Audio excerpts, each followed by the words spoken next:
একটা কাক ভালোবেসেছিল এক ময়ূরকে। সে প্রায় ময়ূরের পেছন পেছন ঘুরে বেড়াতো। ময়ূর এটা বুঝতে পারল না, বোঝার ভান করে কাককে এড়িয়ে চলতো। এভাবে দীর্ঘদিন কেটে যায়। একদিন ময়ূর তার বাড়ির সামনে একটা হলুদ খাম দেখতে পেল। সে খামের ভেতরে একটা ছোট্ট কালো রঙের ফুল। ময়ূর বুঝতে পারল কাকেই খামের ভেতরে ফুলটা পাঠিয়েছে। কয়েকদিন পর কাকের সাথে ময়ূরের আবার দেখা হলো। তখন ময়ূর বলল, তোমার শরীর যেমন কালো রঙের তেমনি তোমার রুচিটাও কালো। তাই তো এত ভালো ভালো রঙের ফুল থাকতে তুমি কালো রঙের ফুল পাঠিয়েছ। কাক ময়ূরের কথা শুনে খুব দুঃখ পেল এবং চলেও গেল। বেশ কিছুদিন ময়ূর আর কাকের দেখা পেল না। এভাবে সপ্তাহ গেল, মাস গেল, বছর পেরিয়ে গেল। কাকের সন্ধান আর ময়ূর পেল না। অবশ্য ময়ূর কাকের সন্ধান নেবার চেষ্টাও করেনি। কয়েক বছর পর হঠাৎ করে কাকের সাথে ময়ূরের আবার দেখা হলো।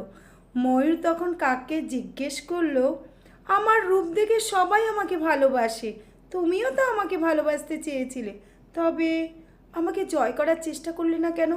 কাক তখন জবাব দিল, তোমার সাথে জীবনে একদিনেই আমার কথা হয়েছে। তুমি যতদিন আমার সাথে কথা বলনি ততদিন মনে হয়েছিল সুন্দর রূপের আড়ালে একটা সুন্দর মন লুকিয়ে আছে। কিন্তু যখন দেখলাম ফুলের মতো জিনিসকেও তুমি রং দিয়ে বিচার করো, তখন আমি বুঝে গেছি মরীচিকার পেছনে ছুটে বেড়াচ্ছি, তাই তো নিজেকে সরিয়ে নিয়েছি। ময়ূর বলল, এখন যদি তোমাকে পেতে চাই তবে কি তুমি আমাকে ভালোবাসবে? কাক বলল, চোখের নেশা কেটে গেছে। চোখের নেশা কেটে গেলে ময়ূরের সৌন্দর্য আর চোখে ধরা পড়ে না।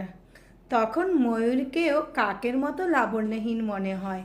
জীবনের আসল বাস্তবতাটা তখন চোখের সামনে দীপ্তমান হয়ে ফুটে ওঠে। এই বাস্তবতাটাই সঠিক পথের দিশা দেয়। বাস্তবতাকে ভুলে আবেগে আবার গা ভাসালে দিশাহীন নাবিকের মতো অথই সাগরে ঘুরপাক খাবো। কাক ও ময়ূর বিপরীত দিকে হাঁটা শুরু করলো। ধীরে ধীরে দুজনার দূরত্ব বাড়তে থাকলো। এই দূরত্ব যত বাড়বে জীবন নামক সমুদ্র থেকে তারা ততই বেশি মুক্ত সংগ্রহ করতে পারবে।